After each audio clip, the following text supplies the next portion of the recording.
À Notre moins que le pays invité, qui décide devrait être volontairement en présentiel à la couper dernière minute, il a souhaité intervenir au téléphone. Il s'agit bien entendu de Bouya Konaté. Il est le président du parti UDIR, membre de la CORED. D'ailleurs, il en est l'un des vice-présidents.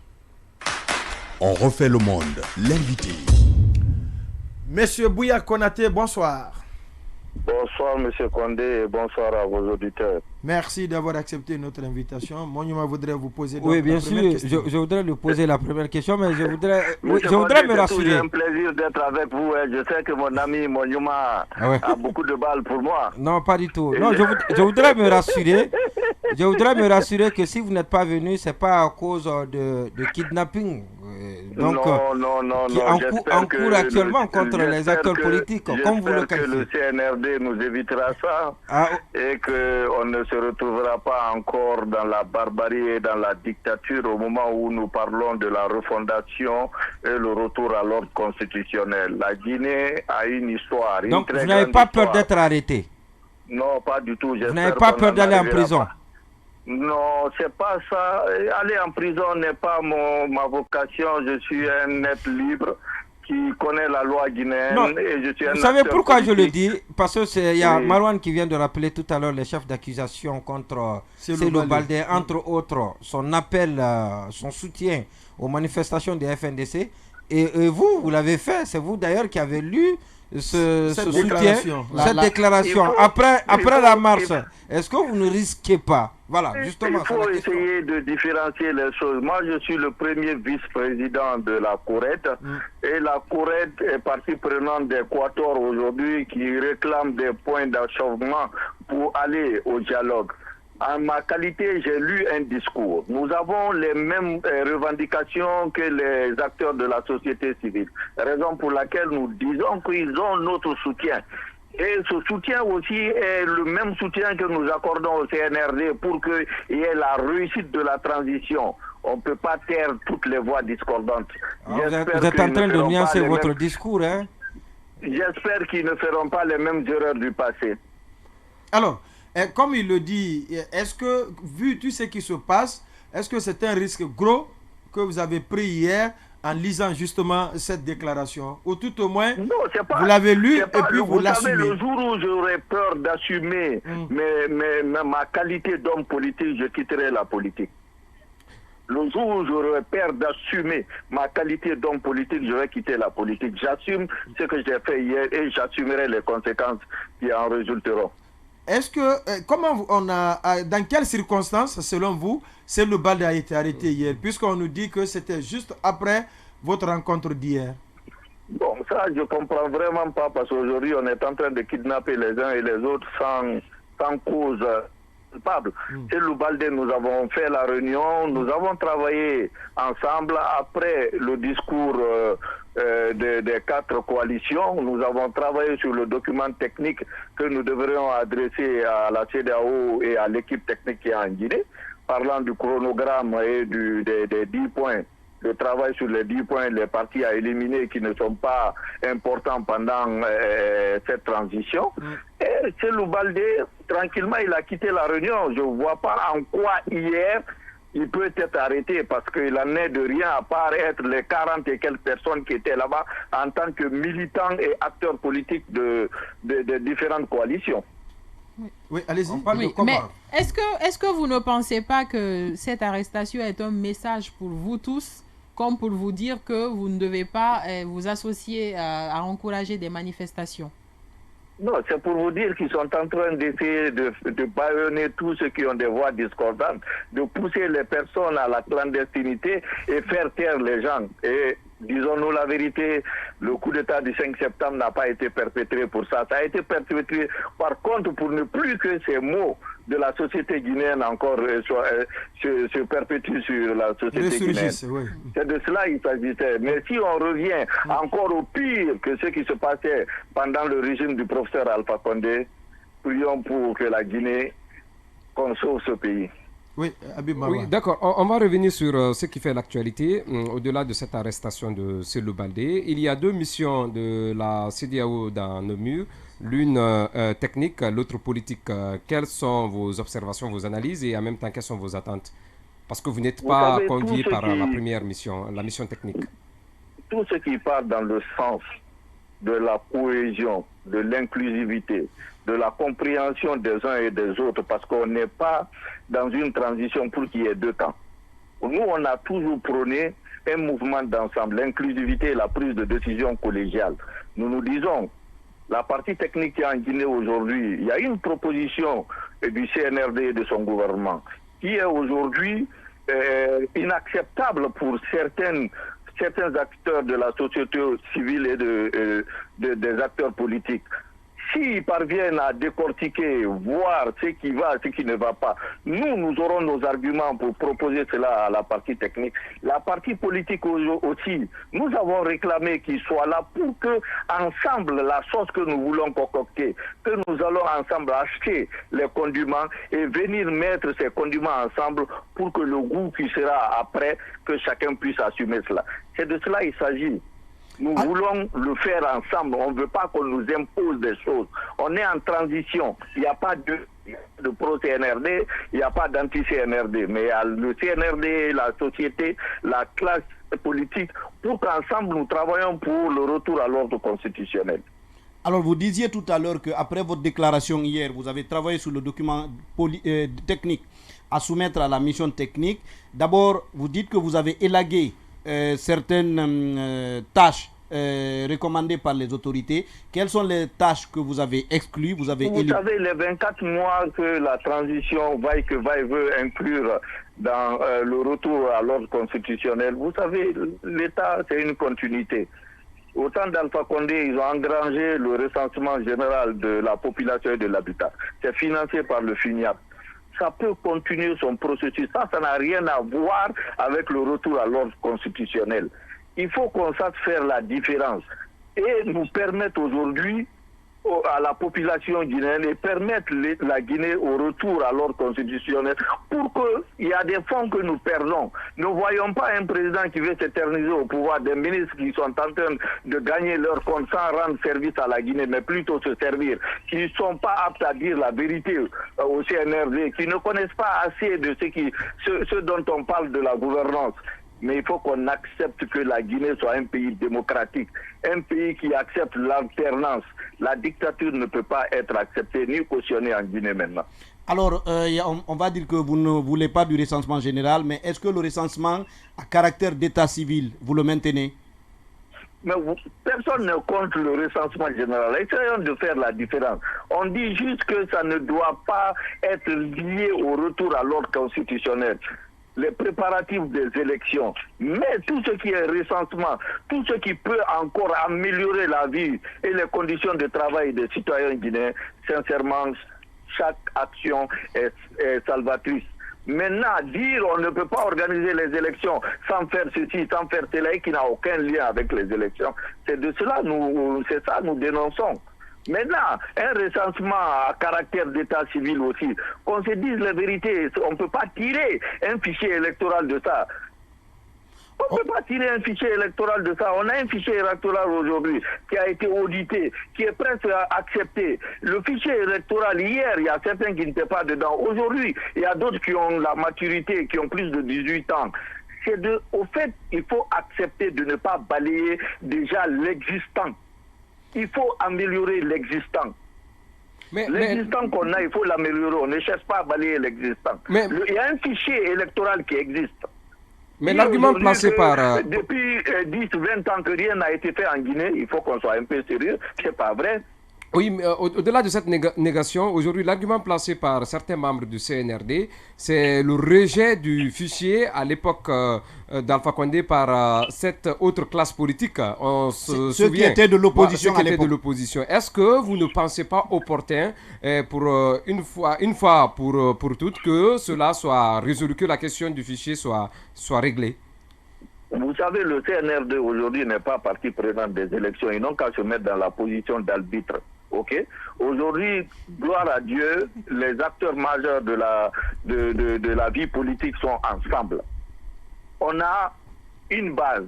Cette base, essayons ensemble de travailler et voir ce qui est prenable dedans, ce qui n'est pas prenable dedans.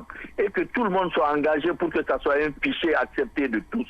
C'est de ça qu'il s'agit. Mais dire qu'on balaye complètement l'existant, il y a eu beaucoup d'investissements, le fichier a été audité, il y a une partie bonne, il faut l'améliorer. Nous, on parle de ça. Il ne faut pas qu'on croie que depuis 10-20 ans que rien n'a été fait en Guinée. Donc vous avez l'impression qu'on est en train de jeter ces actions-là. L'eau du bébé en même temps le bébé, c'est ça? Mais voilà, on est dans un éternel recommencement. Même quand on nomme un ministre ici qui a été nommé un mois, on le démet, celui qui vient change tout ce qui est mobilier et instruments de travail dans le bureau. Or, dans les règlements, c'est 5 ans pour l'amortissement. À un moment, acceptons d'arrêter de gaspiller l'argent du contribuable. Alors, vous devez rencontrer la mission technique quand? Non, la mission technique a été sollicitée par le CNRD. D'accord. Pour venir faire un travail, faire voir quelle est la nécessité de faire le travail sur les 10 points. Nous ne sommes pas concernés. Mais étant acteurs politiques, nous avons décidé de notre côté d'adresser juste un courrier et un document technique à cette mission technique. Mais est-ce que vous ne risquez pas un peu de vous retrouver un peu aux extrêmes parce que vous ne connaissez pas ce que le CNRD va dire à la mission technique, surtout que la question de la durée de la transition ne fait plus l'objet de problèmes. À ce que je sache, le CNRD dit être ouvert sur la durée. Est-ce que en surfant sur cela, vous ne risquez pas de vous faire prendre par des gamelles vous-même? Non, vous savez, aujourd'hui, il faut qu'on sorte dans ces jeux de type. Nous faisons jusqu'à date confiance à la au CNRD en leur disant qu'on est dans une nation qui a des quoi, qui a eu des problèmes. Eux-mêmes, ils l'ont dit le 5 septembre, que nous ne voulons plus faire des erreurs du passé. Les erreurs du passé, c'était les jeux de type. Chacun veut dribbler l'autre camp.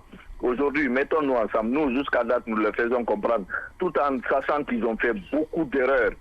Nous comprenons par le manque d'expérience, nous comprenons par l'âge qui est là aujourd'hui, le fougue de montrer aux autres que la Guinée, ça a été dit à un moment qu'il y aura des jeunes qui viendront tout changer. Mon frère, le mythe là, il faut qu'on mette de côté, on doit travailler ensemble. Les anciens sont c'est l'existant, ce sont des conseillers qui peuvent nous dire ce qu'ils peuvent faire et ce qui, eux, ils n'ont pas réussi, et ceux qui peuvent nous conseiller pour que nous réussissons le travail. On ne peut pas balayer tout ce qui existait. Maintenant, alors, monsieur Bouya, je vous dis, la mission technique aujourd'hui fera un travail, c'est pas un travail secret. Ce travail sera mis à la disposition de la CEDEAO. Et le médiateur de la CEDEAO mettra à la disposition des uns et des autres pour un autre débat. C'est autour de tout cela, nous parlons d'assises inclusives et de dialogue inclusif. Alors, monsieur Bouya, ce discours tranche nettement avec celui qu'on entendait de vous, plein de convictions. Et qu'est-ce qui s'est passé pour que vous soyez aussi caustique? Vous savez, Monument, vous m'avez un peu pratiqué. J'ai toujours dit aux Guinéens, la seule chose qui transcende ma mère s'appelle la Guinée. Parce que tout ce que je donne à ma mère, tout ce que je construis, s'il n'y a pas la paix dans ce pays, je perds le tout. Et moi-même, je perds. Je serai peut-être en France ou en Suisse où je suis détenteur de ce document. Mais à un moment, on dira c'est un Guinéen qui est en Suisse ou un Guinéen en Belgique. Vous voulez nous dire clairement que ce CNRD n'inspire pas confiance en ce qui concerne la préservation de la paix? Aujourd'hui, tout ce qui se passe, l'harcèlement des gens qui sont en prison sans jugement, d'autres Guinéens qui ont servi la Guinée aujourd'hui, qui sont en exil, je croyais que ça n'allait pas arriver après le 5 septembre. Et qu'est-ce que vous avez voulu qu'on laisse tout le monde et puis qu'on organise les élections et que le CNRD ne se mette pas à rechasser dans les passés? Non. Vous savez, je prends l'exemple sur la CRIEF par exemple. Ok? La CRIEF, c'est l'organe sans le nom qui a été demandé depuis l'arrivée au pouvoir du professeur Alpha Condé du RPG Arc-en-Ciel. À l'arrivée du CNRD, quand ils ont dit la création de la CRIEF, tout le monde était content. Mais ce qui se passe aujourd'hui, je vois un ministre qui est en prison. Son DAF n'est pas en prison, son chef comptable n'est pas en prison, son contrôleur financier n'est pas en prison. Vous savez, ça, à un moment, on se dit qu'est-ce qui se passe. Après, tu as un directeur d'une EPA qui est en prison. Son directeur financier n'est pas en prison et ni les membres du conseil d'administration qui valident tout ce qu'il fait comme investissement. À un moment, on se pose la question. des gens qui sont en prison, nous, à notre entendement, c'était une manière de retourner le bien spolié à la Guinée. Mais ils sont en prison sans jugement, ni rien. Les mettre en prison, ça n'a aucune valeur ajoutée pour l'État guinéen, nous, citoyens à la base. Mais si on saisissait les biens par la justice réelle, on saisissait l'immobilier, le cash avec ces gens qui pouvaient venir au trésor public, des immeubles qui allaient servir. Non, attendez qu'il termine. Oui, il a déjà dit, ça c'est déjà dit. Maintenant, vous voulez nous dire que le CNRD s'est écarté de son ambition ou de son programme le discours qui a été tenu le 5 septembre. Donc, on ne peut pas avoir confiance au CNRD.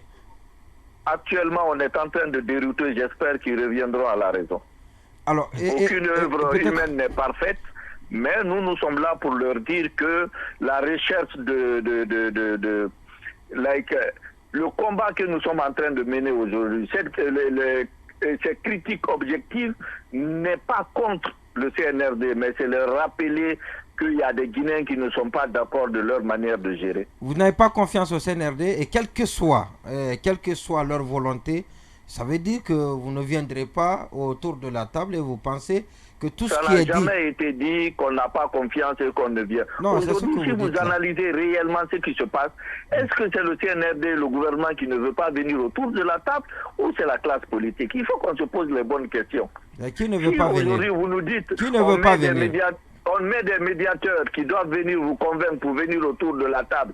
Et ceux qui sont acteurs sont dans la clandestinité. Et le peu de personnes qui sont là, qui peuvent venir dialoguer aussi, sont traqués, sont kidnappés. Qu'on se pose les bonnes questions. Qui ne veut pas du dialogue? Vous êtes en train d'agir pour votre chapelle, pour éviter qu'on mette fin désormais à ces arrestations. Moi, ce que je veux dire aujourd'hui, essayons de mettre la bonne criette, qui fasse le bon travail. Essayons de comprendre que la transition, c'est un mouvement d'ensemble, de prise de décision collégiale dans l'intérêt de la nation. Alors, puisque vous insistez sur cela, quel regard donc vous portez aujourd'hui sur les différentes actions posées par le CNRD et son gouvernement? Déjà, il faut qu'il y ait un climat de sécurité pour les uns et les autres, pour qu'on parle de dialogue. Il faut que les gens se sentent en sécurité avant de venir au dialogue. Il faut que d'autres se disent, nous sommes Guinéens. Non, je ne dis pas, qu'est-ce qu'il faut pour qu'il y ait retour autour de la table? Est-ce que vous êtes satisfait aujourd'hui des autres actions entreprises par le CNRD et son gouvernement dans le cadre notamment de la refondation, par exemple, de l'État? Nous avons fait un discours, nous avons dit que le droit humain, les libertés individuelles sont bafouées. Les gens qui sont en prison essayent de faire leur jugement. Il y a des préalables que nous avons posés. C'est de ça il s'agit. Il ne s'agit pas de dire qu'on veut refonder la Guinée. Refonder un pays est un perpétuel recommencement. Tant que la société est en mutation, on parlera de refondation. Alors, on était là en 2010, on est là encore en 2022. Quels sont donc les points de convergence, selon vous, et de divergence entre le CNDD et le CNRD? Je vais comparer aujourd'hui la première phase du CNDD et du CNRD. Aujourd'hui, le jugement du 28 septembre doit donner beaucoup de leçons aux Guinéens. Il n'y a pas d'homme fort, mais il n'y a que des moments forts. Croire que vous avez le droit de vie et de mort sur tout un chacun et que vous pouvez traquer qui vous voulez tout en allant au-delà de la loi et de la charte de la transition, les conséquences, évitons qu'il y ait chevauchement, évitons qu'il y ait un autre jugement, comme ce qu'on est en train de voir aujourd'hui des anciens hauts commis de l'État, un ancien président qui se fait humilier à la barre, or il pouvait éviter ça.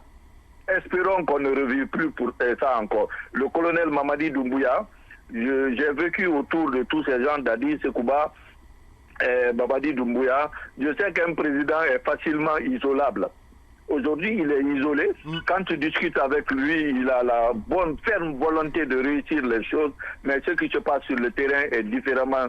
Il y a un total déphasage entre ce qui se dit et ce qui se fait sur le terrain. Mais ce que moi je peux lui dire, la liberté d'expression, les manifestations sont même une chance pour le président de la République. Là, en ce moment, il se rend compte quels sont les mécontentements, quelles sont les réclamations du peuple pour qu'il puisse corriger cela. Mais si c'est son service de renseignement qui l'informe de tout, et je sais, pendant un an, le service de renseignement travaillait sur des documents qu'ils envoyaient sur Sekouba, j'analysais pour dire fais attention, ce renseignement est motivé pour faire plonger quelqu'un, ça c'est de l'information, surtout faisons attention. Aujourd'hui, je sais que ce qu'on donne comme renseignement déroute complètement le président de la transition. De ce fait, la liberté d'expression, les manifestations lui donnent une autre vision de la nation guinéenne. C'est dans son intérêt. La critique objective. La critique objective, oui. Alors, question. Mais M. Konaté, je n'arrive pas à vous cerner, puisque à chaque fois que le pays se retrouve coincé, on accuse l'entourage des chefs d'État. Ça a été le cas avec Sékou, Lansana, Alpha, et cette fois-ci, on parle aussi de Mamadi Doumbouya. Est-ce que vous n'êtes pas en train de voir autrement le problème sans pour autant toucher la réalité du problème? Marwan, ce que je peux vous dire aujourd'hui, c'est ça qu'on appelle le système. Quand le système est plus fort que les chefs d'État, c'est ça qui arrive. Aujourd'hui, on a un système qui est perpétué en Guinée depuis autant de Conté, qui est plus fort que les chefs des présidents qui arrivent. Depuis le départ, Lansana Conté a laissé un système ici en Guinée, où il fallait faire taire toute voix discordante, est venu au temps de Dadis, est resté ici au temps d'Alpha Condé, et c'est là encore au temps du CNRD. Je m'excuse, c'est ça qui se passe. Les gens prennent des décisions sur le terrain où le président n'est pas au courant. Des fois, quand vous discutez avec le président, il tombe de nu. Ça aussi, ça se passe dans mon pays. Moi, quand je me suis lancé dans la politique avec le mouvement La Rupture, j'ai commencé à aménager dans la commune de Matoto, reprendre des mosquées, les écoles, les centres de santé. Ils ont envoyé un document des impôts pour saisir sur mon compte 3 milliards et quelques, 200 et quelques mille euros et 50 et quelques mille dollars. Le jour où j'ai eu la chance, par l'intermise de ma mère et l'ancien directeur de la Caisse nationale de sécurité sociale, il était tombé de lui, ne savoir qu'un jeune Guinéen faisait ça et on allait saisir ses sous pour dire qu'il doit de l'argent aux impôts. Il a instruit qu'on me rende mes sous. Vous savez, c'est ça qui se passe dans ce pays, malheureusement. Maintenant, puisque vous en avez parlé tout à l'heure, un mot justement sur l'ouverture de ce procès, le procès lié au massacre du 28 septembre. Je suis triste quand même de voir aujourd'hui comment ce procès est organisé. Parce que nous avons victimes qui ne sont même pas en Guinée, qui ne sont même pas auditionnées, dont on n'a pas mis le cadre pour qu'ils soient en Guinée pour être écoutés.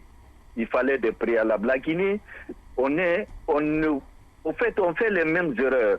Les préalables nous permettent de cerner ce qui ne va pas et ce qu'on doit faire. Mais toute action est politique dans ce pays-là. Tout est politique. On arrange tout pour que ça soit politique en Guinée. Or, on pouvait faire de ce jugement-là le réveil du système judiciaire guinéen. Mais attendons voir la conclusion, mais je suis vraiment perplexe. Vous êtes perplexe parce que le début ne vous a pas rassuré ou la conduite des débats? Le début ne m'a pas rassuré et qui se posent aussi, qui n'ont rien à voir avec le problème du 28 septembre, où on parle même parler de vente de maisons, qui n'a rien à voir des femmes qui sont violées, des personnes qui sont assassinées. Si on prend 10 minutes pour parler de vente de maisons dans un procès de crime contre l'humanité, je me dis qu'il y a un sérieux problème. Au moment, ces dames qui ont été violées, qui ont été séquestrés, c'est moi, des parents de victimes, comment ils vont se sentir? On parle de vente d'habitation ou on parle de personnes qui ont été tuées et personnes violées?